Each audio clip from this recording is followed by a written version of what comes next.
Inspiring interviews with today's top landlords. This is the Rental Income Podcast. And now, Dan Lane. Farris, you've been buying rentals on your own for the last 2.5 years, and recently you decided to bring on a partner. Why did you decide that? He's very good with repairs, maintenance, knowing how things should be done correctly. That wasn't my strongest suit. And also taking those tenant calls and dealing with that. He is really good on that front. So that's one of the reasons I decided to bring him in. And the other reason is I just felt that, having someone else involved with it, when something happens that kind of sucks, at least if you have someone else in it with you, you can look back and kind of laugh about it. Whereas if you're on your own, you got no one to deal with it. It almost makes it more fun to have a partner. Correct. Yeah, it's a little more fun. Something happens, you laugh about it. It's not just like, oh, I'm dealing with this on my own again, That makes a lot of sense. You don't want to have a partner just to have a partner, but if you can find someone that really has a complementary set of skills, you can really take your rental portfolio to the next level. And on the show today, we're going to talk about Farris's partnership, how things are working out, how he's got things set up, and we'll talk about some of the deals that they've done recently. Joining us on the podcast today for a repeat appearance from Northwest Indiana is Farris Gosea. We'll take a really quick break to thank our sponsors. We'll come right back and we'll talk to Farris. Whether you've been buying rental properties for years or you're looking to buy your very first rental property, the very first thing you want to do before you go out and find a great deal is to figure out your financing. The lender that I recommend is Chaley Ridge from Ridge Lending Group. She's a nationwide lender, and her specialty is helping investors finance rental properties. Chaley has a special limited time offer just for our listeners. She will pay for your appraisal up to $500 when you close a loan with her. Just mention you heard about this on the Rental Income Podcast. If you want more details or if you're ready to get started today, just go to ridgelendinggroup.com. That's RIDGE lendinggroup.com. NMLS 42056. Let me tell you about an investment opportunity that has nothing to do with real estate. Yes, this is a real estate podcast, but even I know the importance of diversifying your portfolio. And there's one asset class you've probably never considered. America's greatest builders in history like Rockefeller, Vanderbilt, and Carnegie were all in on it. I'm talking about fine art. Think multi-million-dollar paintings from artists like Pablo Picasso and Claude Monet. There's a good reason to consider it. Contemporary art prices have outperformed the S&P by 174% between 1995 and 2020. And thanks to a recently changed law, it's available to you for the first time ever. Masterworks is the only company dedicated to letting everyday investors buy fractions of paintings, making it accessible to anyone. So if you're looking for a way to balance out your portfolio and prepare for the rising inflation we're seeing in the markets, fine art investing might be right for you. They've got 200,000 members and a crazy long wait list, but I've partnered with them to secure 40 passes to skip it. Just head to my link at masterworks.io/rental to get started. That's masterworks.io/rental. See important disclosures at masterworks.io/disclaimer. Farris, so you were with us earlier this year on episode 297, and you talked about how you were doing really well with your rentals. You were making $15,000 a month profit. Like what you're doing is really just awesome. Like, why not just keep doing what you were doing? Like, why bring in a partner or why change things up?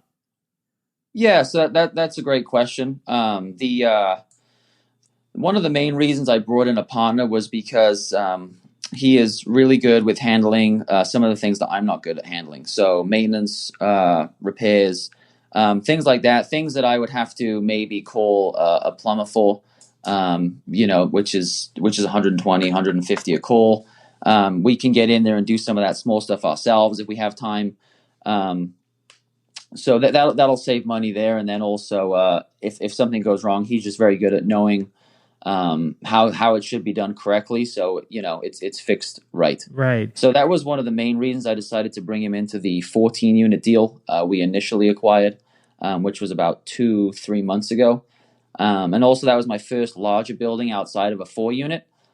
So I just felt like it was the right time to bring him in. We have been good friends, talk every day about real estate, and ask each other's opinions on some things for about 1.5 years. So we felt it was a good decision to do that, and for the most part, right now things are going pretty well with what we've purchased together. Now, do you feel like you're maybe like spreading the risk around because you guys are? I assume you're putting equal money into the deals. Correct. Right? Yeah, we're putting equal money into the deal. So, do you feel like you're almost? It's almost less risky because you're able to buy twice as many properties with a partner than you would on your own. You can stay more liquid to jump on other opportunities. For example, I had found a 6 unit in December, which was a really good deal for $500. But if I put my money into that, I wouldn't have money for something else. So I decided to give it to him because he had the money at that time. And, again, value add opportunity, just like the other things we bought. It's probably worth, 700 some right now. So just that equity I've lost out on because I didn't jump in that deal and kind of, obviously if you split it, then you can buy a few more things. I wouldn't recommend splitting things that aren't really good kind of value add opportunities just for the cash flow. At that point, you should probably just buy something that you can buy on your own just for cash flow purposes. But yeah, if there's some good value add opportunities, I think being in a partnership allows you to expand into more of those. Now, what about actually setting up the partnership? Did you have any kind of legal agreement going into it, or was it more of a handshake agreement? So you always got to have the operating agreement with the LLC. So we we have an operating agreement. Set the LLC up. Have that as the operating agreement for the LLC, and then go from just that. That's it. You buy the property in that LLC, and if you're going to buy another one, the one LLC we have a 14 unit and 2 4 units in it, so that's 22, and then we're opening another one for the 28 we're purchasing. So that's how we've run that. And as far as getting loans, is it easier or is it more complicated to get loans when you have a partner? I think that depends on your partner's financial background, right? If you're partnering with a Jeff Bezos, it'll probably be real easy. Right. But if you're partnering with someone who's just getting out of college with no credit score and no money, then that's going to make it tougher. So yeah. I think it depends on who you partner with. That's a big consideration. Yeah. That's definitely something to keep in mind is you want to make sure your partner has good credit and then also has money to put into the deals. Correct. Yeah. They have to have that. Bank's going to vet them like they vet you. So if they're not going to qualify for the loan, then that might kill your chances of even getting that.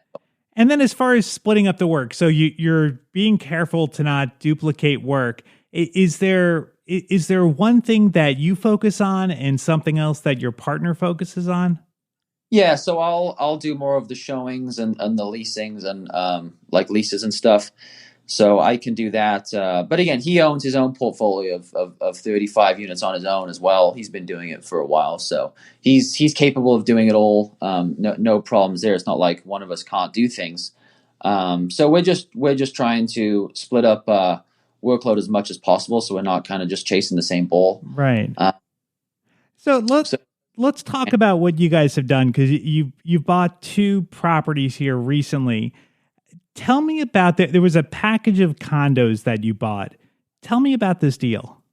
Yeah, so we bought a 14 unit. It was 14 condos in a 17 unit building. So originally, the one owner, I've been talking to him for 2 years. He owns 13 condos. He was ready to sell those, and then I called the other 4. One person was willing to sell theirs as well, so that's how we acquired the 14. We're working to purchase the other 3 right now from the other 3 owners. One's a rental, 2 are just older people who live there. So, just staying in touch with them, seeing what their plans are. But yeah, we got that at a really, really good deal. We got it for $70K a door. The guy was a lawyer, just wanted to be out of the rental game. I don't think he knew. He was under renting all of those places for $700 to $750. They were actually really nice condos. Market rent is like $1,100. We've got for two of them we've re-rented and bumped everyone to 950. So we've put the rents up almost 2,500, I think, a month right now in 1 to 2 months. So that was fantastic. So that was a really good deal for us. Hopefully, like I said, we can acquire those other three, but those people want more fair market value, which I understand, which is probably between 110 to 120 per condo. And how were you able to raise the rent so quickly on those people? Did you have to wait for leases to end? No, they were all month to month. Actually, three of them are not month to month. They're coming up and we'll be getting rent increases, but everyone else was month to month. So we went in, we took care of items around the property, cleaned it up a little bit, just did a little landscaping, took down a really ugly fence. Some stuff inside we dealt with in people's units, and then we fixed the washer, dryer, things like that, just small things. And then we told everyone that the minimum rent for a 2-bed is $925. I mean, if you're living in this market and you're looking around, you can't get a 2-bed in that kind of location for anything less than $1,100 right now. So there's really I don't know who's familiar with Gary on your podcast, but you can go live in Gary for $925 right. For a 2-bed, 1-bath. So it wasn't even a bump to fair market. They're still below, and they know it, and that's why only one person moved, and they just moved in with family. They were at $750. I think we bumped them only to $850. They gave us 4 days notice that they were leaving, but you know what? I had a guy lined up, and he moved in 4 days for $1,000 a month, so that was actually better for us. Now, what I think is great about buying a property like that is that you've got income on day one. So it's not like you're buying this vacant building and you've got to fill it. You've got people in there that are paying you maybe a little bit low. Like you could bump them up, but it's not like you've got to come up with a ton of money. Like you've got something that's paying you on day one. Yeah, exactly. That's the really nice thing about that. I like to, with the value add stuff, I just try and like to buy mismanaged stuff. So you're going to cash flow. It's just more about coming in with better management, maybe fixing a few things around the property here and there. The ones that are, 40, 50 units plus, 100 units that are just vacant buildings or half vacant that need a ton of work. You got to get either a giant construction loan, you got to have a great crew. And you really got to know what you're doing in terms of project managing large rehab. So those ones are definitely really tough. Especially, I'm still in my first few years of real estate, so I haven't dealt with anything like that, maybe eventually, but I just think there's a lot more risk involved in those because you have to calculate lease up times, how long is it going to take to finish these units. You really got to make sure you got it all lined up. Otherwise, things could go south real quick. If unknowns come up and, with bigger buildings, you could be $300K, $400K off in terms of what that's actually going to cost. Like imagine someone who bought a 100-unit vacant building right before COVID. Material prices have gone up. That job might have cost them an extra $1.5 million on top of what they had projected. So there's some big risks with doing those kind of projects. Now, did you have any worry in the back of your head that you've got all these people on month-to-month leases and you're raising everyone's rent? Were you worried that, gosh, what if everyone leaves or we're going to have a vacant building here? I was actually hoping that all 14 of them would say I'm leaving. We would get easily 1,000 to 1,100 per unit. Two people did leave, and the one was rented in 2 days for 1,100, not 925, and the other one is rented for 1,000, not 850. So on those two alone, we made an extra 5,000 a year just because people left. And same with the other units. If people left, they would be leased in 2 days. In the Northwest Indiana market right now, if you look, there's a population of about 130,000 people across a few towns, and there's only maybe 7 available rentals. If you wanted to, could you have bought this building on your own, or this condo development on your own? Or do you think you really needed the partner with the amount of money you were going to have to be putting into it? No, I definitely could have bought it on my own. We had a small credit baked in there, and then you get tax credits, rent credits, security deposit credits. So if you close on the 2nd of the month, you really get a lot of money back in terms of credit. So I think it only needed about $200K to take it down. So it wasn't anything to do with that I didn't have the cash to take it down. It was more so, again, it was my first larger building. I wanted to go in with someone else who knew about just repairs, maintenance, so those kind of little things that I'd rather honestly not have to spend too much brain power thinking about it. I want to do other things and focus on maybe buying more deals. Sure.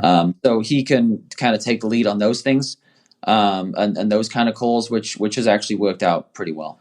Wow. Okay. So tell me about so then you bought a 28 unit. Tell me about this deal. For the most part, it's in pretty good condition. A little tuck pointing, maybe some lintels. A large all brick building. Nice that it has a pitched roof. Which is newer, so nothing needed there. One of the units, they're dealing with bed bugs and an eviction. So, initially we asked them to get that dealt with. They had an eviction case on the 6th. It got pushed back because of CDC till August 6th. So we said, hey, we agreed that you deal with the bed bugs, deal with the eviction.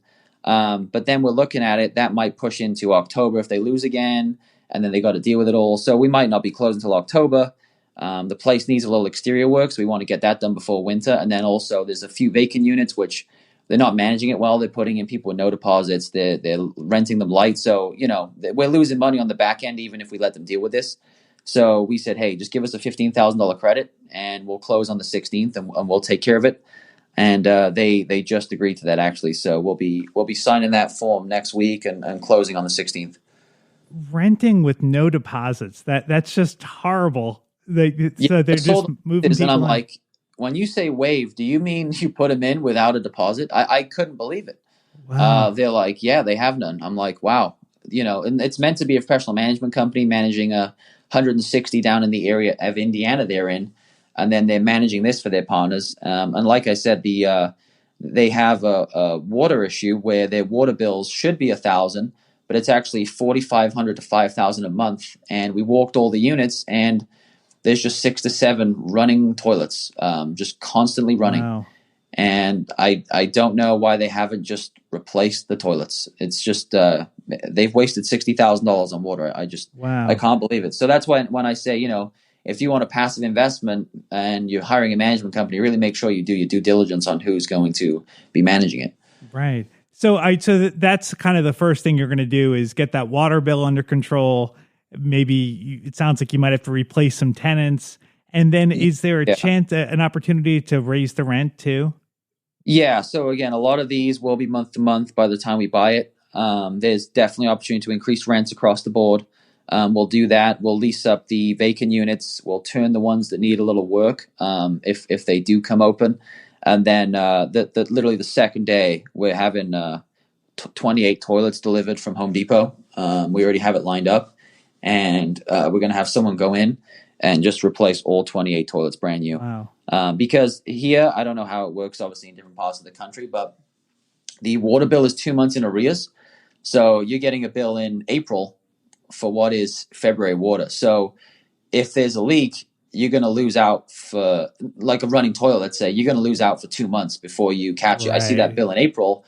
Let's say it's $1,000 above. I'm like, oh man, I'm going to have that bill again for March and probably half of April. So there's a lot of money to be lost if you don't take care of, especially old toilets. So we're just going to go in, put all brand new ones in, and hopefully that'll take care of any toilet issues for a long time. And with the tenants with no deposit, is there a way to get a deposit from them to continue to live there, or are you just going to have to live that these tenants don't have a deposit? I think we'll just continue as is with them not having a deposit. We're not going to ask them to bring a deposit to the table to continue living there. Yeah. It's just what it is, and I've kind of learned if you want to really, really, people always look for in quotation marks that good deal. It's going to be something that's mismanaged. It's going to be something that has a few problems like this. No one's going to hand you an immaculate building they've managed so well for like this. If this was managed well and run right with the right rents, it's probably worth around $2.6 million. So no one's going to hand you that kind of deal for if they've dealt with it well for the last couple of years. That's true. I mean, I think that's true. In this case, we're talking about a 28 unit, but even if someone's looking to buy a duplex or a single family house, you're going to find your best deals when it's mismanaged. Yeah, exactly. The more distressed ones, you're going to find the best deals, and sometimes you don't. Sometimes people want crazy prices for their distressed property, and that's something you just got to pass on. But sometimes you'll find people wanting to just sell that one because they can't handle it, and you just got to make sure you do your due diligence and say, yeah, this is the right duplex or 4 unit for me, where I can build some equity in it, and then in 2 years maybe refi out my money or more, and then go buy another one. I think people, the equity you can build in properties is what I'm finding now. I did my first. This is a side story, but just did my first refinance on a duplex I bought 2 years ago with the same lender, and I pulled out $80,000. And actually, that was just at the time it was market value, but now with the market up, I'm doing another refi. Should be pulling out another 60 from another one. So I'm like, wow, I could go through and refi a ton of money from all these other ones, and that really really hit me then. I should stop buying now at this point duplexes or 4 units for just the cash flow. I should be trying to buy bigger stuff for the equity build, because that's really, really what makes you truly wealthy in real estate. Yeah, it's like they always say, cash flow will make you rich, but equity will make you wealthy. And that's the great thing about real estate. There's so many different ways you can make money. Farris, thank you so much for coming on the show and sharing your story. If anybody is interested in investing in Northwest Indiana, Farris would be a great resource to connect with. I've got his contact information on the website. You can find it at rentalincomepodcast.com/episode 332. If Farris inspired you and you're ready to buy your first rental property, or you want to add to your portfolio, the lender that I recommend is our sponsor today. It's Chaley Ridge from Ridge Lending Group. Chaley is a nationwide lender, and her specialty is helping investors finance rental properties. She has a ton of different loan programs, and she can find something customized to you for your situation. Chaley has a special limited time offer just for our listeners. If you mention Rental Income Podcast, she will pay for your appraisal up to $500. If you want some more details, or if you want to set up time to talk to Chaley personally, just go to ridgelendinggroup.com. That's RIDGE. lendinggroup.com, NMLS 42056. Thank you so much for listening to the podcast today. Make sure you subscribe. We put out new interviews every single Tuesday, and if you subscribe, you'll get notified as soon as they come out. My name is Dan Lane, and this has been the Rental Income Podcast.